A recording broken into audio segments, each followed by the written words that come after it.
Hello everyone, welcome to my YouTube channel. आज हम ancient history में देखेंगे कुछ टर्मिनोलॉजी, संकल्पनाएं, विचार वगैरह। सबसे पहले हम देखेंगे भारतवर्ष। अगर भारतवर्ष की बात करें तो भौगोलिक दृष्टि से कश्मीर से तमिल तक के प्रदेश की जो दक्षिण सीमा तक है ना, और कश्मीर से असम तक की जो भारत का भूभाग है वो भारतवर्ष कहलाता है। ईरानियों ने इसे हिंदुस्तान कहा है, यूनानियों ने इसे इंडिया कहा है, और मत्स्य पुराण में इसके 9 भाग बताए गए हैं। और इसका जो भारतवर्ष का जो विवरण की बात करें तो वो हमें जो हाथी गुम्फा अभिलेख है उसमें भी मिलता है, जैन बौद्ध ग्रंथों में मिलता है, और जो हमारा संविधान है उसमें भारत के 2 नाम दिए गए हैं, भारत और इंडिया कहा गया है। दूसरा देखते हैं हम प्राचीन काल में ऋग्वैदिक कालीन सभा और समिति। राजा की सहायता के लिए सभा, समिति का और उसके साथ विदथ 3 समितियाँ होती थी, और तीनों ही बहुत प्रमुख थी। लेकिन ऋग्वेद काल में सभा और समिति जो दोनों थी ना, ये राजा की निरंकुशता पर नियंत्रण करती थी। और इनसे संबंधित बंधुपाध्याय जो हैं उन्होंने कहा है कि समितियों को संपूर्ण जन की सभा और सभा को कुछ विशिष्ट सम्मानित व्यक्तियों की परिषद। मतलब ये है कि जो एनसी बंधुपाध्याय है वो कहते हैं कि जो समितियां हैं वो तो संपूर्ण जन की सभा है, और जो सभा है वो विशिष्ट जन की सभा, व्यक्तियों की परिषद है। और इसी संबंध में अल्टेकर ने भी कहा कि समिति को केंद्र सरकार की राजनीति परिषद बताया और सभा को गांव की सभा माना है। अलग अलग व्यक्तियों ने अलग अलग मत दिए हैं। अगर सभा की बात करें तो सभा का जो विवरण है हमें ऋग्वेद में सभा पद का 8 बार प्रयोग किया गया है, और इसमें पुरुष और स्त्री दोनों के प्रयोग भी संभव बताए गए हैं। पुरुष के लिए तो सब है और स्त्री के लिए सभावी शब्द का उपयोग किया गया है। और उत्तर वैदिक काल में भी इसका महत्व रहा है। दूसरा है हमारा समिति ऋग्वेद काल में इसका जो उल्लेख है बहुत कम मिलता है, लेकिन उत्तर वैदिक काल में इसका महत्व बढ़ गया ऐसा प्रतीत होता है। इसमें साधारण व्यक्तियों को भी प्रवेश संभव था। और जो विदथ है इसको सर्वाधिक प्राचीन बोला जाता है। इन तीनों में सबसे ज़्यादा प्राचीन देखा जाए तो विदथ, और इसका प्रचलन अधिकतर ऋग्वेद काल में। विदथ को विशिष्ट संस्था के रूप में माना गया है जिसमें वृद्धों और विद्वानों की सहभागिता होती थी। स्त्रियों के प्रवेश के पटवान भी मिलते हैं, और विदथ में अधिकांश आध्यात्मिक विचार विमर्श ही होता था। और ऐसा विद्वानों का मत है कि इसमें जो अधिकांश जो विचार विमर्श था वो आध्यात्मिक ही था। और ऋग्वेद में जो विदथ है उसको 122 बार उसका प्रयोग किया गया है। नेक्स्ट जो टर्मिनोलॉजी है वो है हमारी वर्ण व्यवस्था। अब हम यहाँ वर्ण व्यवस्था के बारे में जानेंगे।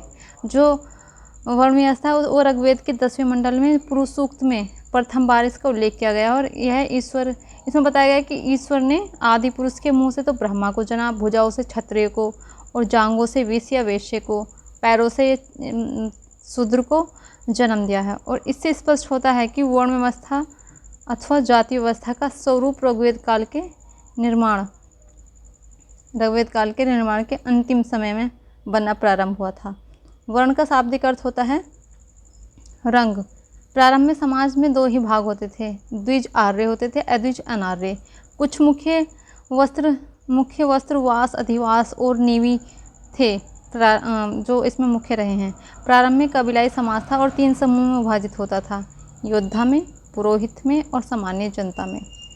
यह विभाजन जो होता था वो पैसे के आधार पर होता था। और उत्तर वैदिक काल में वर्ण प्रणाली में हमें काफ़ी जो परिवर्तन है वो देखने को मिलते हैं।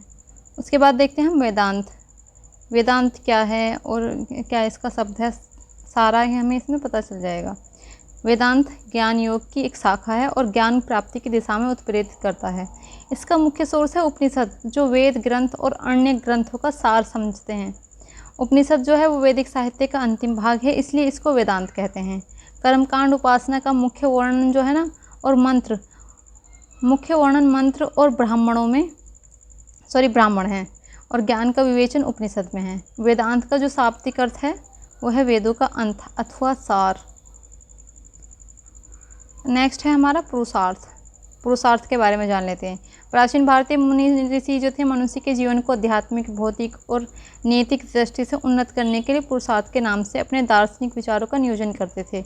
और जीवन में भौतिक सुख, आध्यात्मिक सुख दोनों ही समन्वित और संबंधित स्वरूप हैं। जिसे पुरुषार्थ के नाम से जाना जाता है। पुरुषार्थ में 4 चीज़ें हैं: धर्म, अर्थ, काम और मोक्ष। इनमें अर्थ और काम तो भौतिक सुखों का प्रतिनिधित्व करते हैं, जबकि धर्म और मोक्ष आध्यात्मिक, मतलब कि आध्यात्मिक भी, धार्मिक भी और भौतिक भी, दोनों ही दृष्टि से देखा जाए तो पुरुषार्थ का काफ़ी महत्वपूर्ण स्थान रहा है। उसके बाद आता है धर्म। धर्म क्या है? पुरुषार्थ में धर्म का स्थान सर्वप्रमुख रखा गया है। इसके जो 4 पॉइंट हैं, धर्म, अर्थ, काम, उसमें हम पहला देखेंगे धर्म। पुरुषार्थ में धर्म का स्थान सर्वप्रमुख है और धर्म शब्द की व्याख्या अत्यंत ही विशद है। और मतलब इसका हम जो धर्म की व्याख्या है उसको एक तरह से कहते हैं ना, एकदम कुछ शब्दों में वर्णित करें, इस तरह से हम वर्णन नहीं कर पाएंगे धर्म का। धर्म का मुख्य उद्देश्य मनुष्य का नैतिक उत्थान भी करना है। धर्म का अर्थ होता है कर्तव्य का निर्वहन करना। वस्तुतः धर्म का जो स्वरूप है वो कल्याणकारी है। धर्म के पालन में मानव की रक्षा होती है और धर्म से व्यक्ति का शारीरिक, मानसिक और आध्यात्मिक विकास होता है। साथ ही समाज और राष्ट्र का उत्कर्ष भी होता है। दूसरा है पुरुषार्थ में अर्थ।